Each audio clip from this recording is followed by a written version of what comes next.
Если я задам вам вопрос, какой контент нам ожидать на релизе eFootball 2024, многие, даже не моргая, ответят, что это будут паки, ивенты, обновление пропуска на матч, ну и все то, что мы привыкли наблюдать из раза в раз. Но что касается контента, который мы ждем больше всего, режимы, кроссплей и так далее. До недавнего времени информации обо всем этом как таковой и не было, но за последнее время кое-что доизменилось, поэтому в сегодняшнем ролике и предлагаю обсудить, когда и какую кроссплатформенность мы получим на релизе игры, ну и когда стоит ожидать режим редактирования с Мастер-лигой. Поэтому устраивайтесь поудобнее, не забывайте поддерживать это видео своей активностью, подписывайтесь на канал, если находитесь здесь впервые, ну а мы начинаем.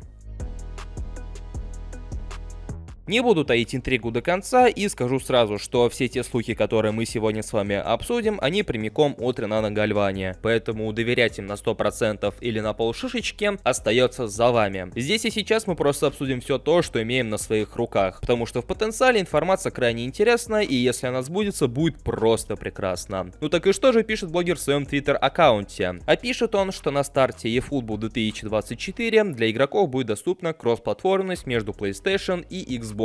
Ибо на данный момент времени нам доступны матчи лишь между разными поколениями одной и той же консоли, то есть PlayStation 5 против PlayStation 4, Xbox Series X против Xbox One, ну и в общем вы поняли. На релизе же 24 части должны стать доступны матчи между PlayStation 5 и Xbox Series X, PlayStation 4 и Xbox One, и может быть наоборот. Касаемо поколений разных консолей не уточняется, но я полагаю, что ситуация будет такая же, и матчи между ними также будут доступны. Это что касается релиза 24 части и ее первого сезона. Также блогер сообщает, что возможно уже во втором сезоне кросс-платформенность подвезут и для мобильных устройств, а вместе с этим и официальную поддержку геймпадов. И таким образом к поздней осени или даже к началу зимы у нас в игре должна появиться кросс-платформенность между основными платформами, скорее всего за исключением ПК, потому что данная платформа в слухах не фигурирует. Ну и опять же вспоминаем все эти слухи, где Konami якобы боятся добавлять ПК в кросс-платформ из-за наводнения читеров на этой платформе. Опуская тот факт, что на мобильных устройствах их ничуть не меньше на самом деле. И даже после того, как их вроде бы всех искоренили, все равно попадаются вот такие вот интересные ребята. А поэтому судьба ПК в рамках кросс-платформы остается неизвестной. А теперь предлагаю вернуться к одному из июльских твитов от Ренана Гальвани, где он выдал вот такую вот интересную фразу, что якобы игроки, которые ничего не ждут от 24 части, будут приятно удивлены. А у тех, у кого наоборот завышенные ожидания, скорее всего будут расстроены. Ну и по сути нечто подобное мы и наблюдаем, потому что, как говорит сам блогер, будет небольшое косметическое изменение, в очередной раз подправят геймплей, ну и на старте игры нас ожидают привычные ивенты, но в то же время вот есть небольшие приятные новости в лице кроссплатформенности, которая ожидает нас уже прямо на старте, и продолжение скорее всего будет во втором сезоне. А уже ближе к концу года, когда будет скорее всего завершаться второй сезон, в игру и вовсе должны завести редактор, а вместе с ним и режим карьеры за тренера. Ибо, как неоднократно говорилось, скорее всего эти два режима будут взаимосвязаны. И даже если эти два режима не будут вот прям конкретно связаны между собой и не появятся в одно и то же время, скорее всего режим редактирования появится даже пораньше, чем Мастер-лига. Но я полагаю, что даже при подобном сценарии после релиза режима редактирования до Мастер-лиги будет рукой подать. Но, как упоминает Гальвани, скорее всего эти два режима выйдут вместе в одно и то же время и конкретно к концу данного года. На это надежды на самом деле уже куда меньше, нежели на ту же кросс-платформенность,